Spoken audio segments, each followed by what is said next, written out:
Have you ever felt an inexplicable connection with someone you just met? A rhythm so perfect it feels like destiny? In the world of psychology, this is known as mirroring, a subtle dance where two people synchronize their gestures, tone, and posture. It is the universal language of rapport. But what if I told you that this beautiful instinct is sometimes a calculated weapon? There is a thin line between a soulmate and a predator, and often the only difference is the intention hidden behind the eyes. Today, we are going to learn how to shatter that illusion. To understand the fake, we must first appreciate the real. Mirroring is evolutionary. It is wired into our mirror neurons.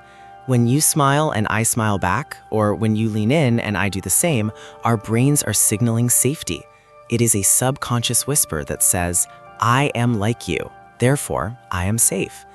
This biological mimicry is the foundation of trust, friendship, and love.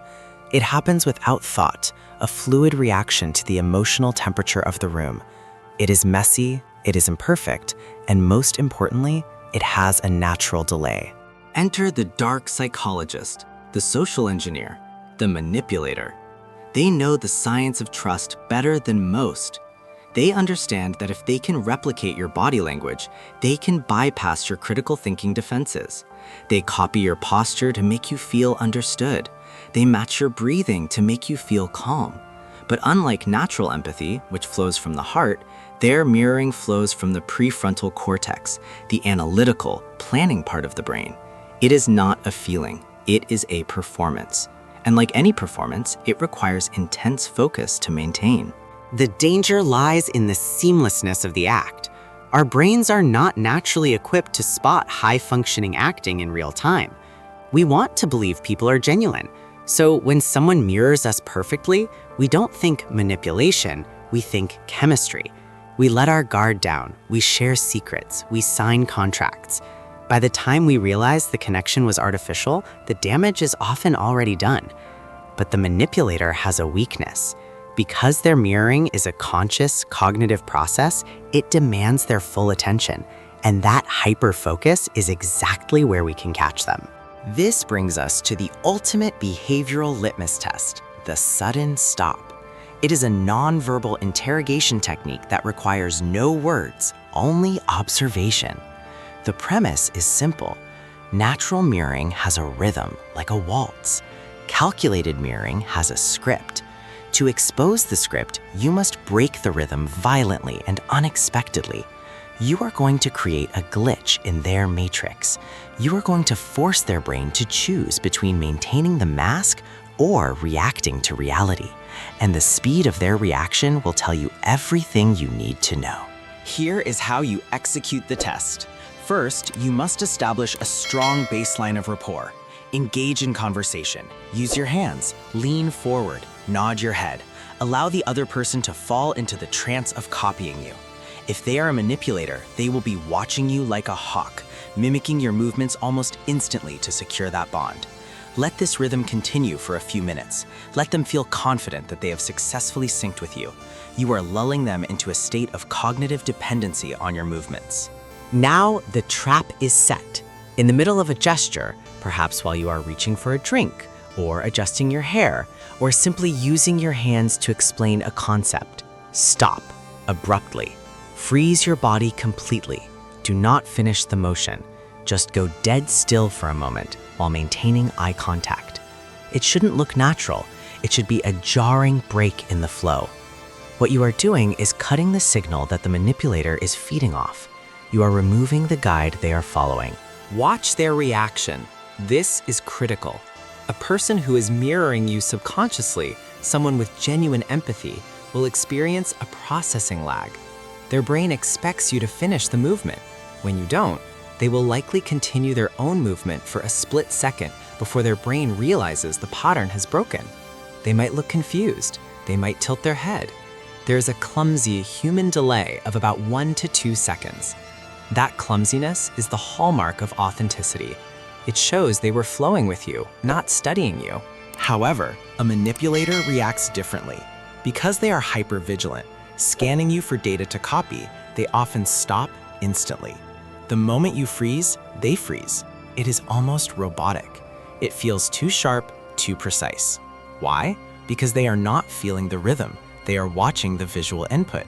If the input stops, the output cuts off immediately. This zero-lag reaction is a major red flag. It implies they are operating on a high-alert conscious level, constantly monitoring your physical state to adjust their own mask. Let's dive deeper into the why. Subconscious mirroring is a low-road neural process. It's relaxed and automatic. Conscious mirroring is a high-road process. It involves executive function and intense visual attention. When you employ the sudden stop, you are exploiting the difference in latency between these two pathways. The manipulator is so afraid of breaking character that they overcorrect. Their fear of being out of sync causes them to react faster than a normal human being would in a relaxed social setting. Their perfection becomes their downfall. Now, a word of caution. Psychology is rarely black and white. A single instance of a sudden stop reaction does not guarantee you're sitting across from a narcissist or a sociopath. High anxiety, nervousness, or intense admiration can also lead to hypervigilance. You must look for clusters of behavior. Does this instant freezing happen alongside love bombing?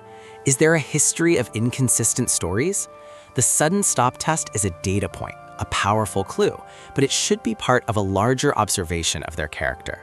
So, you have performed the test, and you saw the robotic halt.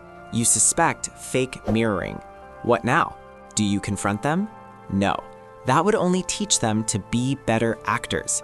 Instead, you use this information to protect your energy. You enter a state of gray rock. You become uninteresting. You stop feeding them the emotional reactions they crave.